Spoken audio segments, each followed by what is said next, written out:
साल 1957 का समय। मोसाद चीफ इजर हरेल एक के बाद एक मिशन अकम्प्लिश कर मोसाद को रूथलेस बना रहे थे। उसी वक्त उन्हें एक अजीब सा मैसेज आता है डॉक्टर फ्रिट्ज बोर का, जो हेसे के अटॉर्नी जनरल थे। Mossad chief Isser doctor Fritz Bauer को बहुत अच्छे से जानते थे। वे जानते थे कि डॉक्टर फ्रिट्ज जर्मनी के one of the respected figures में से एक है, जो नाजी क्रिमिनल के खिलाफ एक जाना माना चेहरा है। डॉक्टर फ्रिट्ज को अडोल्फ हिटलर के रिजिम में बाकी सभी जूश की तरह काफी तकलीफों का सामना करना पड़ा था। कई नाजी ऑफिसर के जुल्म डॉक्टर फ्रिट्ज और अन्य जूश ने सहन किए। जैसे तैसे करके वे डेनमार्क और डेनमार्क से स्वीडन भागे। उस वक्त उन्होंने फैसला कर लिया था कि वे नाजी क्रिमिनल्स को सजा दिलवाने में अपना जीवन समर्पित करेंगे। डॉक्टर फ्रिट्ज के स्ट्रगल और अचीवमेंट के बारे में मोसाद चीफ इजर सोच ही रहे थे कि एकाएक उन्हें डॉक्टर फ्रिट्ज द्वारा दिए मैसेज के बारे में याद आया। जब उस मैसेज को इजर हरेल ने पढ़ा तो उसमें पाया कि कुछ confidential information doctor Fritz Mossad को पास ऑन करना चाहते हैं। यह कॉन्फिडेंशियल मैसेज क्या था, यह जानने के लिए इजर हरेल ने शॉल डेरोम नाम के एक ऑफिसर को डॉक्टर फ्रिट्ज से मिलने के लिए भेजा। ऑफिसर शॉल डेरोम की अच्छी खासी मीटिंग, वो लंबी मीटिंग हुई डॉक्टर फ्रिट्ज से। डॉक्टर फ्रिट्ज से मीटिंग खत्म करने के बाद ऑफिसर शॉल डेरोम को इजर हरेल को तत्कालिक रिपोर्ट करना था, और वो हुआ भी। ऑफिसर शॉल ने तुरंत इजर हरेल से कहा कि आइंकमैन जिंदा है और वो अर्जेंटीना में छिपा है। आइंकमैन का नाम सुनते ही इजर हरेल एकाएक गंभीर हो चले। उन्हें इस नाम के आतंक का तुरंत स्मरण आने लगा। इस नाम को शायद ही कोई भूल सकता हो। शायद ही कोई जू होगा जिसे अडोल्फ आइंकमैन का खौफ याद ना हो। एकाएक इजर हरेल चिंता के सागर में डूबे और याद करने लगे कि कैसे आइंकमैन ने लाखों यहूदियों को प्रताड़ित व मौत के घाट उतारा। अपने विकृति से कैसे उसने लाखों यहूदियों की जिंदगी को बर्बाद किया। ऐसे आदमी को जिसने अपने शौक के लिए मासूमों की जान ली हो, उसे इजराइल राष्ट्र कैसे माफ कर सकती है। ऐसा आदमी एक पल के लिए भी चैन की सांस लेने का हकदार नहीं।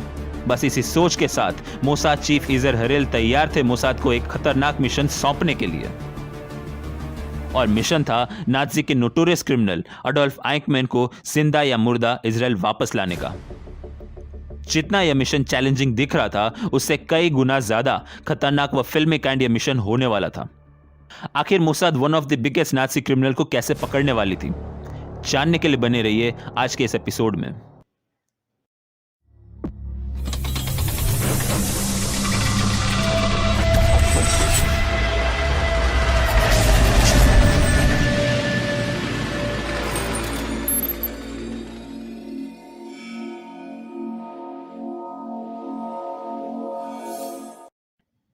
अडोल्फ आइंकमैन वॉर के बाद एकाएक गायब हो चला।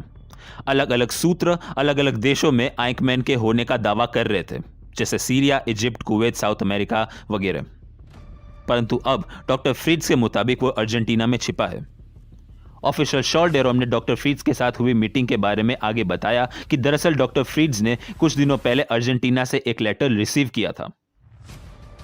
उस लेटर को एक यहूदी ने लिखा था, जिसमें उसने बताया कि उसकी बेटी निक आइंकमैन को डेट कर रही है, और हो ना हो यह निक आइंकमैन कहीं ना कहीं अडोल्फ आइंकमैन का रिश्तेदार हो सकता है। आगे उस जू ने लिखा कि अगर उसका दावा सही है तो अडोल्फ आइंकमैन ब्यूनोस एयरेस में छिपा है under false identity. Doctor Fritz को इतना तो मालूम था कि अडोल्फ आइंकमैन जर्मनी से भागा भगौड़ा है। उसकी पत्नी और 3 बच्चे ऑस्ट्रिया रहते थे, और कुछ सालों बाद अचानक वे भी गायब हो गए। बाद में पता चला कि उसकी पत्नी वेरा ने दूसरी शादी कर ली, परंतु डॉक्टर फ्रिट्ज का यह मानना था कि वेरा का दूसरा पति और कोई नहीं परंतु अडोल्फ आइंकमैन ही था। यह दूसरी शादी एक कवर था जो अडोल्फ आइंकमैन के फॉल्स आइडेंटिटी, या यूं कहे कि दूसरी जिंदगी को अच्छे से सपोर्ट किए हुए था। आइंकमैन ब्यूनोस एयरेस में छिपा है, यह बात वो जर्मन अथॉरिटीज को नहीं बता सकते थे, क्योंकि चांसेस है कि जर्मन एम्बेसी आइंकमैन को इत्तला कर दे और आइंकमैन फिर गायब हो सकता है, और शायद वो फिर कभी ना मिले। ऐसा ना हो इसलिए डॉक्टर फ्रिट्ज ने मोसाद चीफ इजर हरेल को रिक्वेस्ट किया कि मोसाद अपने सबसे बड़े दुश्मन को जल्द से जल्द पकड़े। इजर हरेल दूसरी तरफ इस मिशन को गुड टू गो कर चुके थे। उन्होंने तत्कालिक इमैनुअल तेलमोर नाम के एक मोसाद एजेंट को ब्यूनस एयरेस भेजा डॉक्टर फ्रिट्ज के दिए हुए पते पर, जस्ट टू चेक कि क्या वाकई अडोल्फ आइंकमैन वहां है या नहीं। एजेंट इमैनुअल तुरंत ब्यूनस एयरेस के चेल चाकाबुको पहुंचा। वहां पहुंचते ही उसने जो देखा वह देखकर उसके मन में एक टीस सी हुई और उसने सोचा कि उसका यहां आना कुछ नहीं बल्कि टाइम वेस्ट था। दरअसल उन्होंने देखा कि चेल चाकाबुको में और कुछ नहीं, सिर्फ टूटे फूटे या बेकार के मकान थे। उनके मन में यह बात आई कि अन्य नाज़ी ऑफिसर्स की तरह अडोल्फ आइंकमैन भी ढेर सारे पैसे लेकर लग्जूरियस लाइफ कहीं जी रहे होंगे। भला इस पुअर नेबरहुड में कोई क्यों रहेगा? यह सोचते वहां से इमैनुअल चला गया और जो भी कुछ उसने देखा उसकी सारी रिपोर्टिंग मोसाद चीफ को दी। मोसाद चीफ ने उसकी रिपोर्टिंग पढ़ी, परंतु उन्हें इस बात पर शक था कि जैसा दिख रहा है वैसा ना हो और वे अभी भी असंतुष्ट थे। उन्हें अभी भी और इन्वेस्टिगेशन करना था। सबसे पहले डॉक्टर फ्रीड से इजर हरेल ने उनके सोर्स मांगे। इन शॉर्ट, इजर हरेल उस बाप बेटे के जोड़ी से डायरेक्ट कांटेक्ट करना चाहते थे just to get more clearance. Doctor Fritz ने उन्हें अपने सोर्स के एड्रेस दिए।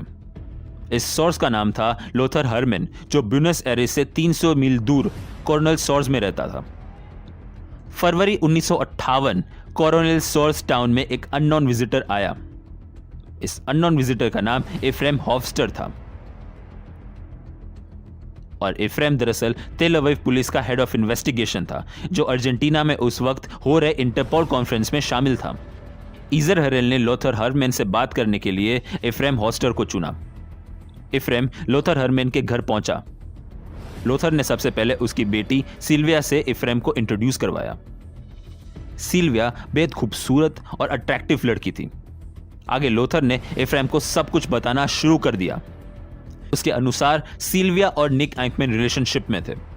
सिल्विया हर्मन जू थी, परंतु वहां हर्मन को सब आर्यन ओरिजिन से जानते। सिल्विया और निक आइंकमैन सीरियस रिलेशनशिप में थे, परंतु कुछ बातें समय के साथ ज्यादा ऑड होती जा रही थी। जैसे निक खुले आम जू से नफरत होने के बात को कबूलता। वह मानता कि जूस का इस दुनिया से अस्तित्व मिटा देना चाहिए।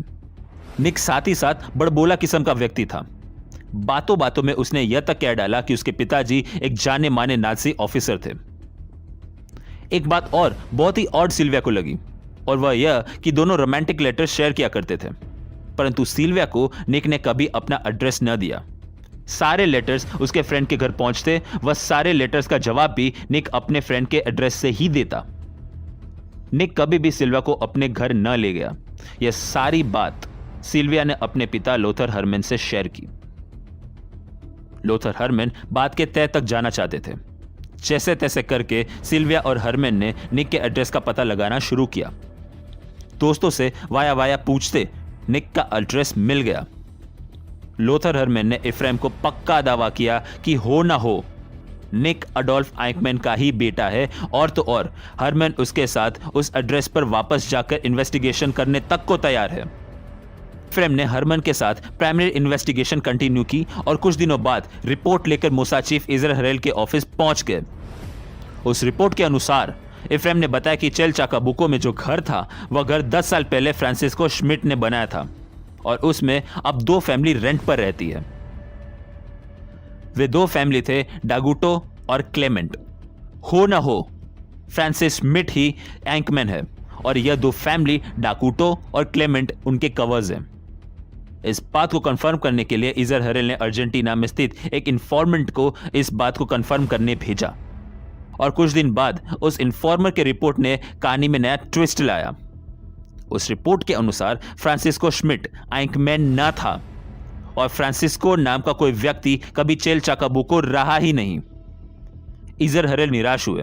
उन्हें उस बाप बेटी के बात में आ जाना सबसे बड़ी गलती माना, और अब इजर हरेल एक सबसे बड़ी गलती करने जा रहे थे, और वो था इस केस को इमीडिएट इफेक्ट से बंद कर देने की गलती। इजर हरेल यह मानते थे कि अनस्किल्ड आदमी पर भरोसा करके गलती की। उन्हें अफसोस था इस बात का कि वे मोसाद का टाइम कैसे बर्बाद कर सकते थे। खैर, इस केस के 1 साल बाद एकाएक उन्हें अटॉर्नी जनरल हेम कोहेन के द्वारा उनके सामने तुरंत हाजिर होने का समन मिला। इजर हरेल तुरंत अटॉर्नी जनरल हेम कोहेन के पास पहुंचे और उन्होंने पाया कि डॉक्टर फ्रीड्स वहां पहले से मौजूद थे, और जैसे ही डॉक्टर फ्रीड्स ने इजर हरेल को देखा कि वे गुस्से से तिलमिला उठे। डॉक्टर फ्रिट्ज ने तुरंत कहा कि अगर रिकार्डो क्लेमेंट उर्फ अडोल्फ आइंकमैन को मोसाद नहीं पकड़ पा रही तो उन्हें मजबूरन जर्मन अथॉरिटीज के पास जाना होगा। इजर हरेल एकाएक तैयार हुए इस केस पर वापस काम करने पर। वे डॉक्टर फ्रिट्ज के धमकी के कारण नहीं, परंतु उनके द्वारा दिए नाम रिकार्डो क्लेमेंट से तैयार हुए। दरअसल उन्हें इस बात का रियलाइजेशन हो चुका था कि जिस फ्रांसिस्को श्मिट को वो आइंकमैन समझ रहे थे, दरअसल वो आइंकमैन नहीं, परंतु उनके टेनेंट डागूटो और क्लेमेंट फैमिली में से एक रिकार्डो क्लेमेंट ही आइंकमैन है। हरमन और सिल्विया से बस छोटी सी गलती हो गई आइंकमैन को पहचानने में, जबकि उनके द्वारा दी गई बाकी के इंफॉर्मेशंस 100% सही थे। उन्हें वाकई अफसोस हुआ कि क्यों उन्होंने धैर्य से काम ना लिया। खैर, अब अफसोस करने का फायदा नहीं था। उन्होंने वापस इस केस का चार्ज संभाला और नए सिरे से काम शुरू किया। इजर ने तुरंत जिवी आरोनी को इन्वेस्टिगेशन के लिए आगे किया। जिवी आरोनी बेहद हैंडसम, चार्मिंग और इंटेलिजेंट पर्सनालिटी होल्ड करते थे। फरवरी 1960 में जिवी ब्यूनोस एयर्स पहुंचे। वहां पहुंचते ही वे रिकार्डो क्लेमेंट उर्फ अडोल्फ आइंकमैन के एड्रेस पहुंचे, परंतु वहां पहुंचे तो पता चला कि रिकार्डो क्लेमेंट कहीं और शिफ्ट हो गया है। रही बात उस घर की, तो वो रिनोवेट हो रहा था और काफी तिकड़म लगाने के बाद रिकार्डो क्लेमेंट का पता उसमें से एक वर्कर ने दिया। अपने एड्रेस के अनुसार रिकार्डो क्लेमेंट अब चेल चाकाबुको से थोड़ी ही दूर टुकुमेन में था। बिना समय बर्बाद किए मोसाद उसके करंट लोकेशन पर पहुंची। जिस एड्रेस की बात उस पेंटर ने की, वहां बस एक लेडी ही दिखी। जीवी को आगे चलकर पता चला कि वो वेरा है। जीवी ने आइंकमैन को ढूंढने की कोशिश की, परंतु वो मिला नहीं। पूरे दिन वो उस घर के आसपास रहा। कुछ देर बाद उसने नोट किया कि एक एवरेज हाइट के आदमी को, जिसकी बॉडी एवरेज थी और नाक लंबी, जीवी ने तुरंत बड़ी मुशक्कत से उसकी तस्वीर खींची। जीवी ने तुरंत फोटो और रिपोर्ट इजर हरेल को भेजे बाय स्टेटिंग वी फाउंड आइंकमैन। इजर हरेल तुरंत प्राइम मिनिस्टर बेन गुरियन के घर पहुंचे और मिशन के बारे में बताया। बिना देरी किए प्राइम मिनिस्टर बेन गुरियन ने मिशन को ग्रीन सिग्नल दिया और कहा, ब्रिंग आइंकमैन डेड और अलाइव। परंतु कुछ देर बाद सोचते हुए कहा कि आइंकमैन को हो सके तो जिंदा लेकर आओ। उसका यहां इजराइल की धरती पर आके सबके सामने सजा मिलना हमारे यूथ के लिए जरूरी है। यह मैसेज हमारे यूथ को मिलेगा कि हम वो इजरायली हैं जो कभी भूलते नहीं। इजर हरेल ने तुरंत टीम का गठन करना शुरू किया। कुल 12 एजेंट्स को लेकर यह टीम बनी और इस टीम के कमांडर बने राफी इथेन, जिनके साथ जेवी मालकीन थे। यह टीम सोच समझकर इजर हरेल ने बनाई। यह टीम के सारे मेंबर्स होलोकॉस्ट सर्वाइवर्स थे। इन सभी को टीम में शामिल कर नाजी क्रिमिनल आइंकमैन को पकड़ना चाहते थे। इन शॉर्ट, इनके इमोशंस को इस्तेमाल कर इस मिशन को पर्सनल बनाकर सक्सेसफुल एग्जीक्यूट करना चाहते थे इजर हरेल। जिवी आरोनी, जिन्होंने आइंकमैन के घर का पता लगाया था, वे भी इस मिशन में जुड़े। इस मिशन में फिजिशियन डॉक्टर योना एलेन भी जुड़े, जो आगे चलकर बहुत इंपॉर्टेंट रोल प्ले करने वाले थे। अप्रैल 1960 और 4 मेंबर्स अर्जेंटीना पहुंचे अलग अलग डायरेक्शन से। उन चारों ने walkie talkie, electronic tools and equipment, false passport, produce affidavits, documents smuggle किए। चारों मेंबर्स ने अलग अलग अपार्टमेंट रेंट किए ताकि बाकी आने वाले टीम मेंबर्स उसमें रह सके। चारों मेंबर्स ने आइंकमैन के रूटीन को फॉलो किया। कुछ दिन रूटीन फॉलो करने पर मेंबर्स ने यह पाया कि अडोल्फ आइंकमैन शाम 7:30 बजे अंधेरे में रोज अपने काम को पूरा कर अपने घर पहुंचते हैं। बस यह रूटीन इजर हरेल को बताया गया और धीरे धीरे बाकी के एजेंट्स अलग अलग दिशाओं और ट्रांसपोर्ट से ब्यूनोस एयर्स पहुंचने लगे। दूसरी तरफ इजर हरेल को लगने लगा कि उनका लक अति मजबूत है, और वो इसलिए कि आइंकमैन को मोसाद जब पकड़ने जा रही थी तो उस वक्त अर्जेंटीना अपना 150th इंडिपेंडेंस एनिवर्सरी सेलिब्रेट करने जा रही थी। दुनिया के बड़े से बड़े लोग व लीडर्स इसमें शामिल होने जा रहे थे। इजराइल से मिनिस्टर ऑफ एजुकेशन अबा इबान भी इस सेलिब्रेशन में शामिल होने जा रहे थे। इजराइल का यह मानना था कि समारोह 10 मई को होना था। तो जब पूरा अर्जेंटीना समारोह में शोरगुल में व्यस्त होगा, तभी वे आइंकमैन को धर दबोचेंगे। और धर दबोचने के बाद जिस फ्लाइट से एजुकेशन मिनिस्टर आने वाले हैं, उसका क्लियरेंस लेकर निकल भी लेंगे। प्लान सिंपल था, कोऑर्डिनेशन की जरूरत थी, परंतु यह मोसाद था। जैसे सूरज को टॉर्च नहीं दिखा सकते, वैसे मोसाद को इम्पॉसिबल का टैग नहीं दिखा सकते। मई 10 को डी-डे सेट हुआ और मई 1 को इजर हरेल अर्जेंटीना पहुंचे। बाकी के एजेंट्स और इजर हरेल अब सब अर्जेंटीना पहुंच चुके थे। इजर हरेल अपने टीम के साथ मीटिंग अलग अलग कैफेस में करते थे। धीरे धीरे मिशन के लिए सर्वेलेंस कार्स, एग्जिट होने के लिए प्रोड्यूस डॉक्यूमेंट्स, टाइमिंग सब सेट ऑलमोस्ट हो चुके थे कि एक ट्विस्ट मोसाद की तरफ आ रहा था। हुआ था कुछ ऐसा कि अर्जेंटीना में हो रहे इंडिपेंडेंस फेस्टिवल में हद से ज्यादा क्राउड व गेस्ट हो रहे थे, जिन्हें अटेंड करना व मैनेज करना थोड़ा सा मुश्किल हो रहा था। इस बात को ध्यान में रखते हुए इजराइल गेस्ट को 19 मई को इनवाइट किया गया। यह एक जोरदार झटका मोसाद चीफ इजर हरेल को मिला, वह इसीलिए क्योंकि अर्जेंटीना से एग्जिट होने के लिए एल अल फ्लाइट का उपयोग करना था, जो इजराइल के एजुकेशन मिनिस्टर के लिए अलॉट हुई थी। जब वही 19 तारीख को आने वाले थे तो इजर हरेल के पास दो ऑप्शन बचे। एक, या तो ऑपरेशन 19 तारीख को एग्जीक्यूट करें, या तो 10 तारीख को। परंतु 10 तारीख में एक तकलीफ थी कि आइंकमैन को 19 तारीख तक छिपा कर रखना पड़ेगा, जो एक बहुत बड़ा रिस्क था। हो सकता था कि पुलिस इन्वेस्टिगेशन शुरू करे और पकड़े जाने का खतरा भी था। दूसरी तरफ इजर 19 तारीख तक रुकने का रिस्क भी नहीं ले सकते थे। अंत में इजर हरेल ने तारीख 11 मई तय की, और सिर्फ इतना ही नहीं, आइंकमैन को कैसे किडनैप करना है वह तक तय हुआ। दरअसल होना था कुछ यूं कि आइंकमैन 7:40 के करीब बस से अपने घर के स्ट्रीट पहुंचता है। स्ट्रीट पूरी तरह से डार्क होती है, बस उसी का फायदा उठाकर आइंकमैन को दबोचा जाएगा। ज्यादा हलचल व शोरगुल स्ट्रीट पर न हो, इसलिए आइंकमैन को ड्रग इंजेक्ट करने के लिए डॉक्टर योना एलेन थे।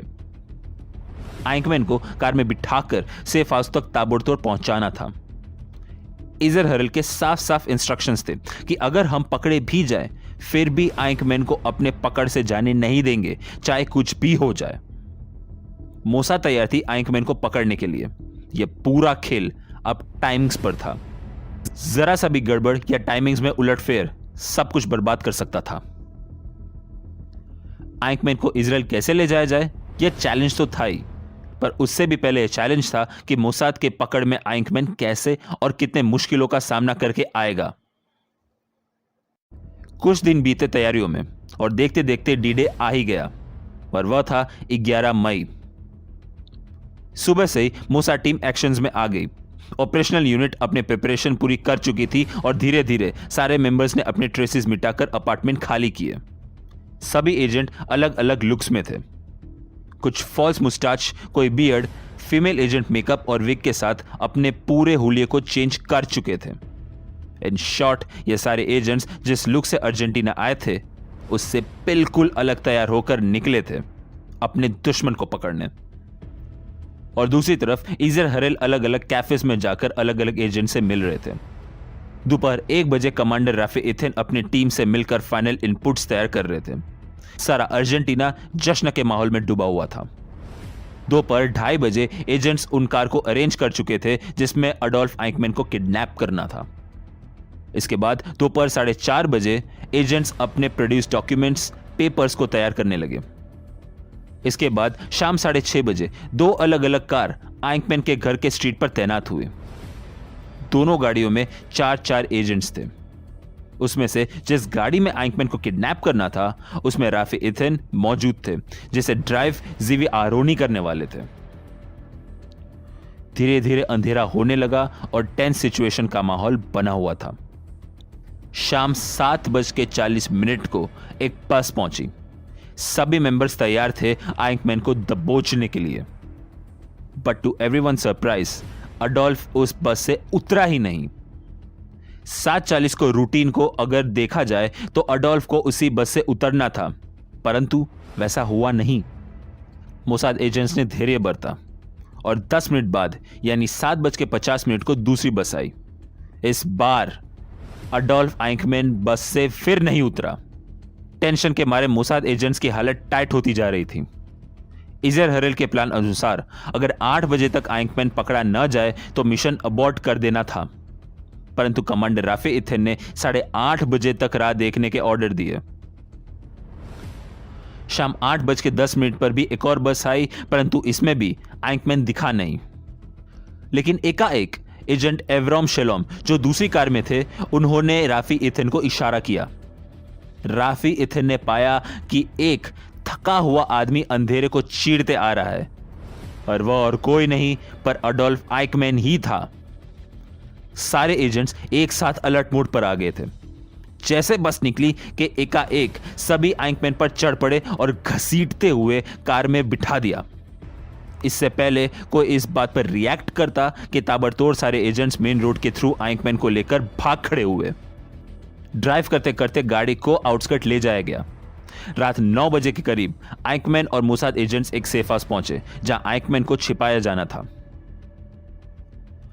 आइकमैन के हाथ पैर बांध दिए गए। इजर हरेल ने कड़क होकर पूछा कि तुम्हारे नाज़ी कार्ड का नंबर क्या है।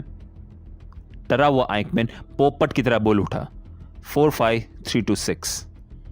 फिर कड़काई से इजर ने पूछा, तुम्हारा नाम? जवाब आया, रिकार्डो क्लेमेंट। अपने पूरे गुस्से से इजर ने फिर पूछा, तुम्हारा नाम? घबराए हुए नाजी क्रिमिनल ने कहा, अडोल्फ आइकमैन। एक सन्नाटे सा माहौल कमरे में पसर चुका था। सारे एजेंट्स को घिन आ रही थी अपने सबसे बड़े दुश्मन, सबसे इनह्यूमन दरिंदे को देखकर। आइकमैन को बिल्कुल आइसोलेटेड रूम में रखा गया। उसे ना तो ब्लेड दी गई शेविंग के लिए, ना ही कोई ऐसी चीज जो उसे सुसाइड करने में मदद कर सके। इजर हरेल ने पाया कि आइकमैन को गायब होने की खबर फैल सकती है। अगर पुलिस ढूंढते ढूंढते आइकमैन तक पहुंचती है तो उसे बचने के लिए एक सीक्रेट चैम्बर था उस सेफ हाउस में। इजर ने साफ साफ इंस्ट्रक्शन दिए थे कि पुलिस के आ जाने पर कुछ एजेंट्स चैम्बर में आइकमैन को दबोच रखेंगे। चाहे कुछ भी हो जाए, आइकमैन को इजराइल पहुंचा कर रहना है। खैर, पुलिस से जैसे तैसे बचाकर दिन आया 19 मई। आज के दिन इजराइल से ऑफिशियल्स अर्जेंटीना पहुंचे। फ्लाइट एल के क्रू पूरी तरह से अनजान थे इस बात से कि अगले दिन यानी 20 मई को उनके बीच कौन होने वाला था। अब तक सारे plans dot to dot perfect रहे, परंतु अब जो होने वाला था वह ज्यादा रिस्की प्लान मोसाद एग्जीक्यूट करने वाली थी। दरअसल हुआ था कुछ यूं कि 20 मई के रात 9 बजे सेफ हाउस से सारे एजेंट्स आइकमैन को लेकर एयरपोर्ट के लिए निकल पड़े, इरेजिंग ऑल ट्रेल्स। आइकमैन को इस तरह तैयार किया गया कि शायद उसके बेटे भी उसे पहचान न पाते। आइकमैन को और कुछ एजेंट्स को एल फ्लाइट के क्रू मेंबर्स की ड्रेस में तैयार किया गया। आइकमैन को डॉक्टर ने ड्रग इंजेक्ट किया। इस ड्रग से वह बेहोश नहीं हुआ।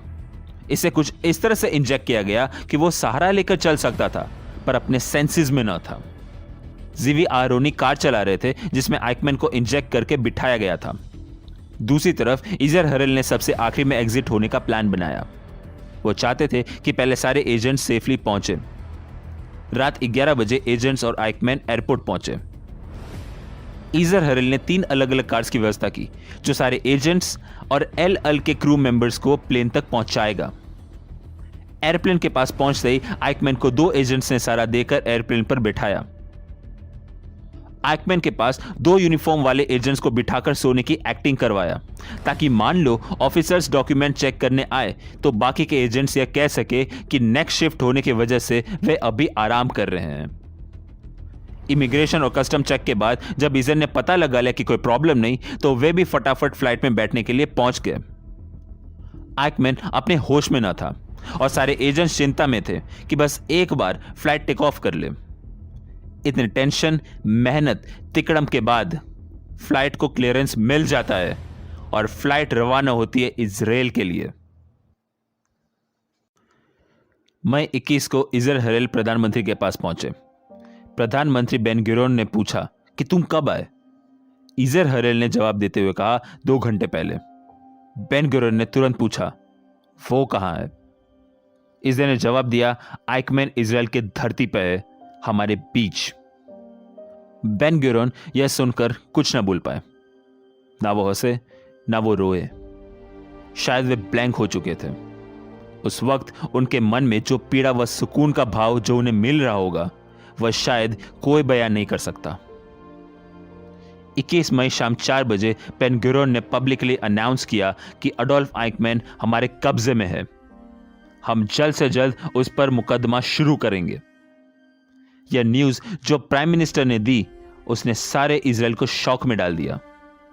शायद जिस घुटन, पीड़ा, दर्द को इजरायली अपने दिलों में दबा के बैठे थे उसे थोड़ा सा आराम मिला होगा। अडोल्फ आइकमैन के खिलाफ ट्रायल शुरू होता है जेरूसलम में 11 अप्रैल 1961 में। उस ट्रायल में सभी 110 होलोकॉस्ट सर्वाइवर्स को बुलाया गया।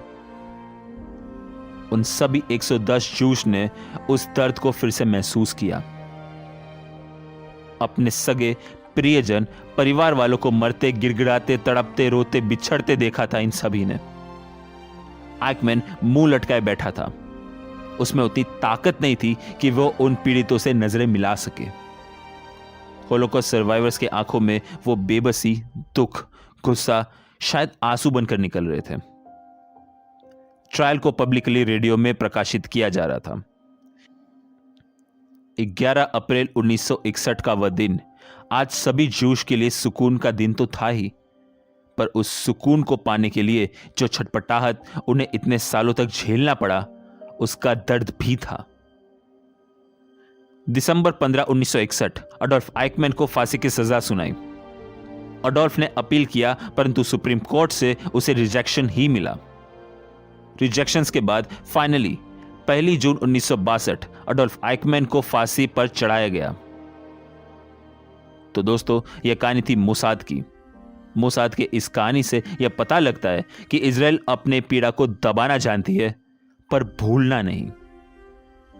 मोसाद ने जो किया, शायद ऐसा भी दिन आए कि जिन भारतवासियों ने हादसों में अपनों को खोया, उन साजिशकर्ता को पकड़कर भारतीय सरकार उस पर मलहम का काम करे। धन्य है मोसाद, जिसे कोई दुश्मनी मोड़ना नहीं चाहता। इतने दुश्मनों से घिरने के बाद भी चैन की सांस इजरायली सो रहे हैं, तो वो शायद इसीलिए कि कोई मोसाद एजेंट अभी भी एक्शन में होगा। शायद इस वक्त भी वे खतरे और चैलेंज से दो दो हाथ कर रहे होंगे। आपसे मुलाकात होगी अगले वीडियो में सत्य, साहस एवं ज्ञान की शोध में। तब तक के लिए जय हिंद, वंदे मातरम।